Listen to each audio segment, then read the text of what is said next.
So, heto na mga kaballers, LeBron James, the Golden State Warriors, sign na at ang balita patungkol sa pagbabalik ni Kawhi Leonard sa Toronto Raptors. Tara na't pag-usapan natin yan dito sa Basketball Hot Shots.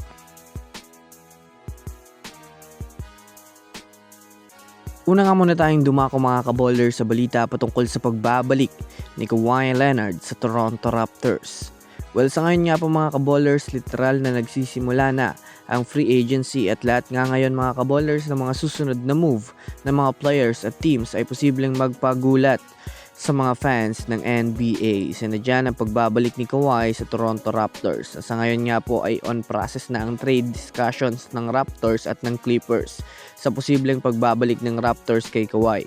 Bukod pa dyan, sinabi rin nga ng kampo ni Kawhi Leonard na wala sa Western Conference ang team na gusto niyang mag-sign ng contract extension. At isa sa pinaka-top candidate dito, yan ay ang team ng Raptors na willing magbigay ng $50.8 million na contract kay Kawhi Leonard. Maraming ang pwedeng mabago sa Raptors kapag nagbalik itong si Kawhi dahil mas lalo pa itong lalakas.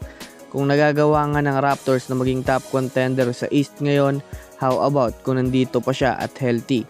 Kaya naman masasabi natin na maaaring magkaroon pa ulit si Kawhi ng opportunity na makabalik sa pagiging championship contender, lalo pat alam naman natin kung gaano si Kawhi kalakas, lalo kung may mga present players ngayon na mas magagaling at gutom manalo na magiging kakampi niya sa Toronto Raptors. Kaya abangan natin ito mga kaballers.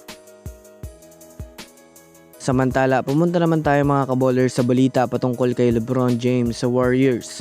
Sa ngayon nga po mga kaballers, malamang alam nyo na hindi na rin si LeBron James mananatili pa sa team ng Los Angeles Lakers matapos i-inform niya nga kagabi ang Lakers na hindi na siya maglalaro pa sa kanila at mayroon na siyang gustong paglaruan next season. Kaya dahil sa pag-pay cut ni Draymond Green, pag-attempt ng trade kay Davis, malamang sa malamang ito na rin naman ang panahon para magdesisyon na siyang mag-sign sa koponan ng Golden State Warriors. Kahit man nga may ilang mga teams na nagkakagusto sa kanya, iba pa rin ang magiging impact ng karera niya kapag napunta siya sa Warriors. Mababalik ang dati niyang gigil dahil kay Steph, panibagong simula, panibagong opportunity para magkampiyon at higit sa lahat, panibagong pag-asa na makakamit niya ang tagumpay kasama sina Stephen Curry at Draymond Green.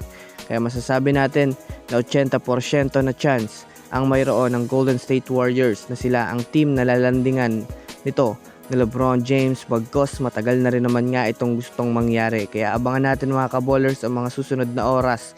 Baka mamaya lang official nang mag-sign itong si LeBron James sa Golden State Warriors. So yun lamang mga kaballers, yan lang na muna ang ating pag-uusapan sa ngayon. Pindutin ang subscribe and hit nyo na rin ang notification bell para sa mga susunod na updates sa mundo ng basketball. Again, this is Basketball Hot Shots. Thanks for watching.